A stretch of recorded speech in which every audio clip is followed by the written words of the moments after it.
Então ali, o veredito da balança moral. Chamado para interpretar o enigma, Daniel revela o significado da mensagem divina. Não é uma maldição, mas uma avaliação. Mene, Deus contou os dias do seu reino e terminou o seu fim. Tekel, você foi pesado na balança moral e achado em falta. Pérez, seu reinado será dividido e entregue aos medos-persas. Não se trata de um julgamento arbitrário, mas de uma avaliação moral. Então a gente vê que, diante disso tudo que ele fez, Deus traz esse julgamento através dessas pequenas palavras que ele escreve. Então traz esse julgamento que ele foi pesado e fosse achado em falta, ou seja, suas atitudes foram pesadas e diante da balança de Deus foi achado em falta perante ele. E aqui fala que contou Deus o teu reino e acabou. Então, diante desse ato que ele cometeu, o seu reino estaria então chegando ao fim. Pesado e fosse achado em falta, que pesado fosse na balança e fosse achado em falta. E Pérez dividido o seu reino. E conforme falei no início, que o reino foi dividido para a segunda parte da estátula, que foi nesse momento então dado ao rei Dário, que vai continuar no capítulo 6 sobre o reinado de Dário. Então, diante desse ato de Belsazar, diante da sua ignorância, da sua arrogância, ele decide então, naquele momento, seguir, mesmo sabendo que era errado, e traz então o julgamento para a sua própria vida através dessas palavras, mostrando quem realmente mandava naquele reino. E ali fala assim: a memória da sabedoria, da verdadeira sabedoria, que o rei viva para sempre, não se assuste, pois aqui no seu reino há um homem que tem espírito dos santos deuses. Quando Nabucodonosor, seu pai, era rei, esse homem provou que era ajuizado, inteligente e sábio, tão sábio como os deuses. Chame Daniel e ele explicará o que está escrito na parede. Daniel interpreta então esse sonho. E aqui então a gente vê a diferença entre um rei e outro. A gente vê que Nabucodonosor foi completamente ao contrário. Ao longo da sua vida, através desse julgamento de Deus, ele se arrependeu do seu ato, conforme mostra na imagem ali. Conforme mostra ali, fala assim: o conhecimento ignorado agradava a culpa. Daniel explicitamente contrasta Belsazar com seu avô, Nabucodonosor, para sublinhar a profundidade da sua culpa. Nabucodonosor teve a humilhação divina e o arrependimento, a restauração. Já Belsazar teve a sua queda. Belsazar conhecia a história, ignorou o aviso e profanou deliberadamente o sagrado. Já Nabucodonosor, mesmo com orgulho, humilhação divina, arrependimento e restauração, teve sobre o seu reinado. E ali, na perspectiva bíblica, a ignorância pode atenuar a culpa. A arrogância consciente a multiplica. Belsazar pecou com plena consciência. Então, Belsazar sabia, conforme falei, sabia muito bem daquilo que ele estava fazendo. Mesmo diante desse juízo, mesmo aquilo que ele estava fazendo, ele tinha um total conhecimento que aquilo era desagradável diante de Deus. Que aquilo que ele estava fazendo, Deus não tinha aprovado. Então a gente vê que ele repete novamente o mesmo ato. E como consequência, depois disso, traz esse julgamento para ele, e conforme mostra ali na imagem, tem essa invasão dos persas, que estavam rodeados ao redor daquele palácio para invadir o seu reino. Ele estava tão desapercebido, tão atento com as coisas carnais, com as coisas prazerosas do mundo, que ele acabou não percebendo o inimigo ao seu redor e o inimigo prestes a tomar o seu império e o seu palácio. E ali, naquela mesma noite, a sentença divina não foi uma advertência para o futuro, mas foi uma declaração do presente. Babilônia é tomada e Beltazar é morto na mesma noite do banquete. Os persas desviaram o curso do rio Eufrates, que passava pela cidade, e entraram sem grande resistência. Estruturas humanas podem parecer eternas, mas são frágeis diante do tempo e da injustiça. Então, aquele palácio estava localizado em um lugar estratégico. Tinha um rio que impedia as pessoas chegarem naquele momento e entrar dentro daquele palácio. Mas o engraçado é que a gente vê, quando Deus quer fazer algo, quando Deus quer operar um juízo, nada vai impedir desse juízo operar. Então, até mesmo um rio, que se a gente para pensar, é difícil desviar um rio, mas aquele exército conseguiu desviar aquele rio e passar seco, assim podendo invadir aquele império.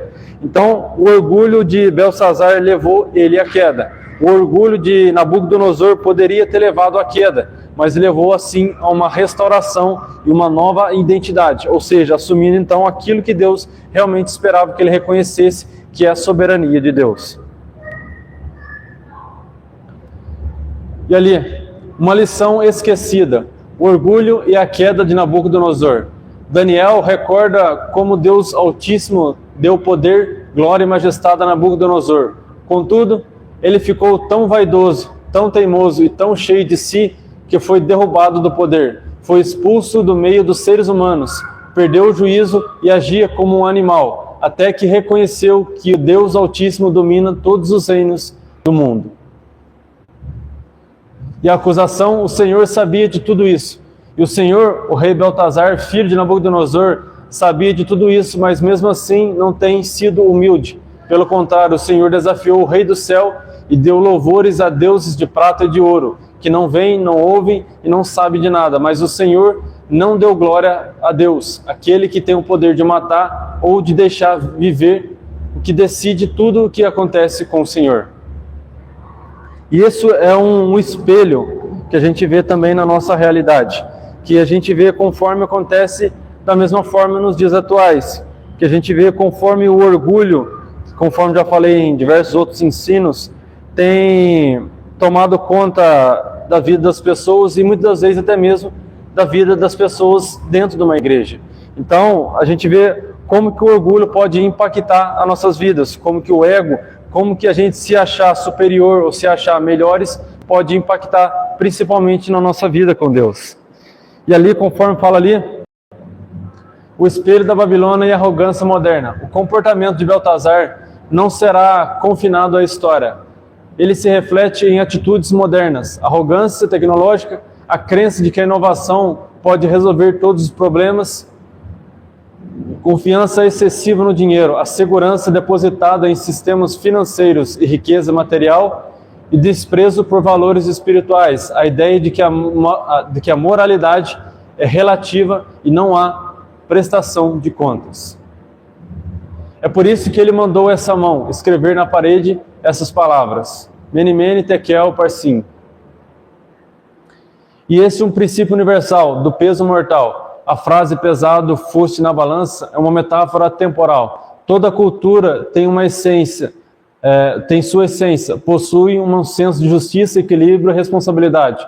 O texto ensina um princípio fundamental. Nossas vidas têm um peso moral. Nossas ações são avaliadas por padrão e nossas ações são avaliadas por um padrão que não é o nosso.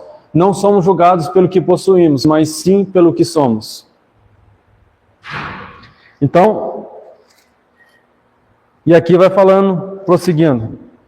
29, então mandou o Beltazar que vestissem Daniel de púrpura e que lhe pusessem numa cadeia de ouro ao pescoço, e proclamaram a respeito dele que havia de ser o terceiro dominador do reino. Naquela mesma noite foi morto Beltazar, rei de Caldeus, e Dário, o Medo, ocupou o reino na idade de 72 anos.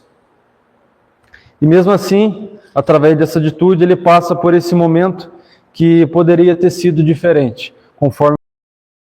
E ali fala, as 5 lições eternas de Daniel 5. O capítulo 5 de Daniel é mais que um relatório histórico, é uma advertência universal em 4 verdades centrais. O poder sem humildade leva à ruína. O desprezo pelo sagrado gera colapso moral. O conhecimento ignorado aumenta a culpa. E nenhuma estrutura humana é eterna. Então, todas as vezes quando a gente estamos diante de um poder, diante de uma obrigação, diante de alguma coisa, quando a gente não tem a humildade para lidar com esse poder acaba nos corrompendo, acaba assim transformando mais maldição do que bênção em nossas vidas. Então, se a gente não tem essa constante vigilância diante de nossos atos, diante de nossas atitudes, nossos comportamentos, a gente acaba entrando dentro desses caminhos que acabam destruindo as nossas próprias vidas.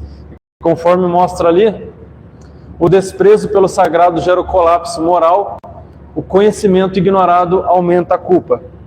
A gente vê que hoje em dia a coisa mais difícil é ter pessoas que gostam de conhecimento, pessoas que gostam realmente de aprender e se aprofundar, principalmente na palavra. Porque o que mais a gente vê são pessoas que elas pegam uma palavra, distorcem e aplicam do jeito que ela quer e não entendem aquilo que a palavra realmente quer dizer.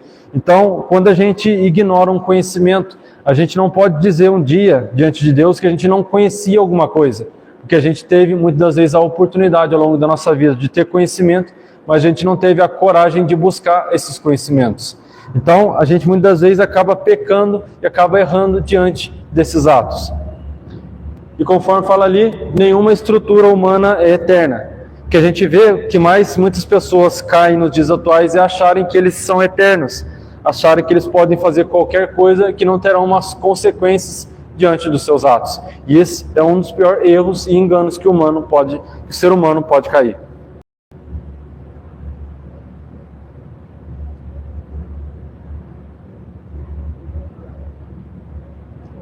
A balança do poder.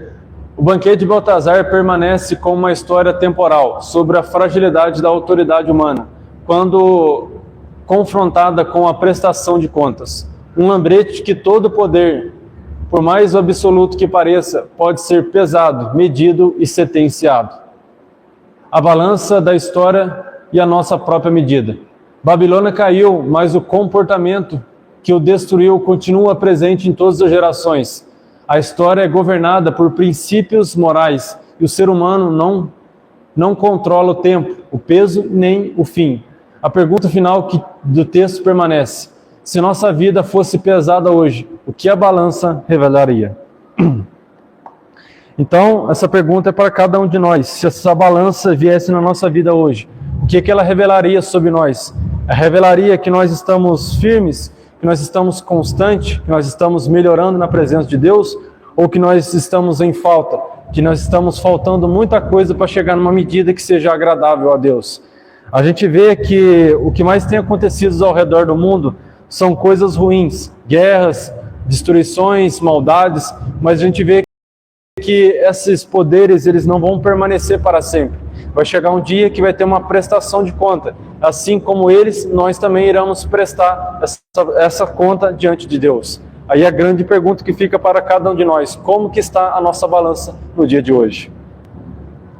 Então, esse texto traz uma reflexão para cada um de nós entender e perceber como que isso novamente aplica na nossa vida. Não é velho, mas sim é novo e continua acontecendo ao longo da história.